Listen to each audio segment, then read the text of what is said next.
My name is Vaibhav Shivhare and UPPCS Utkarsh में आप सब लोगों का स्वागत है। दोस्तों, आज इस शॉर्ट वीडियो में हम जानकारी प्राप्त करेंगे इंडस रिवर सिस्टम के बारे में। सिंधु नदी, जिसको इंडस रिवर भी बोलते हैं, यह एक एंटीसीडेंट रिवर है जो तिब्बत के पठारी क्षेत्र में कैलाश मानसरोवर के निकट चोयू ग्लेशियर से ओरिजिनेट हुई है। यहां से ओरिजिन होकर नॉर्थ वेस्ट डायरेक्शन में फ्लो करती है नदी। इंडिया में दमचौक के निकट लद्दाख और जास्कर रेंज के बीच से फ्लो होती हुई पाकिस्तान में अरब सागर में ड्रेन होती है। लेकिन इसके अगर टोटल लेंथ की बात करें तो 2880 किलोमीटर है। इंडिया में इसका लेंथ 1114 किलोमीटर का है। इसके लेफ्ट बैंक ट्रिब्यूटरीज की बात करें तो झेलम, चिनाब, रावी, व्यास और सतलुज है, जिसको हम पंचनद कहते हैं।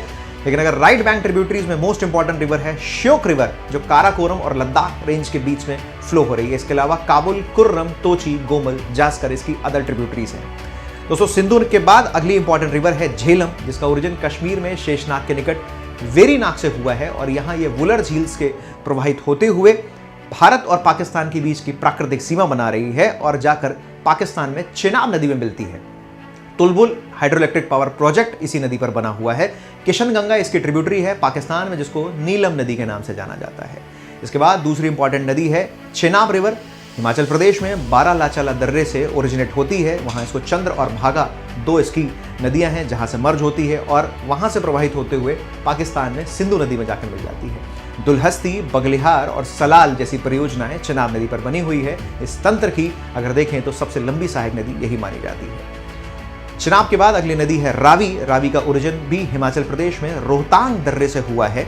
रावी रिवर यहां से ओरिजिनेट होने के बाद पाकिस्तान में चेनाब रिवर से जाकर मिल जाती है। रावी नदी पर बनी हुई है चेमेरा परियोजना। इसके बाद एक और रिवर है व्यास, जो भारत में व्यास कुंड से ओरिजिनेट होती है और भारत के पंजाब में ही सतलुज रिवर से जाकर हरिके नामक स्थान पर मिल जाती है। इसके बाद एक रिवर और है जिसका नाम है सतलुज। सतलुज रिवर भी सिंधु की तरह दोस्तों एंटीसीडेंट रिवर है। इसका ओरिजिन उसी क्षेत्र में, यानी जो तिब्बत का पठारी क्षेत्र है वहां पर राकसताल से हुआ है।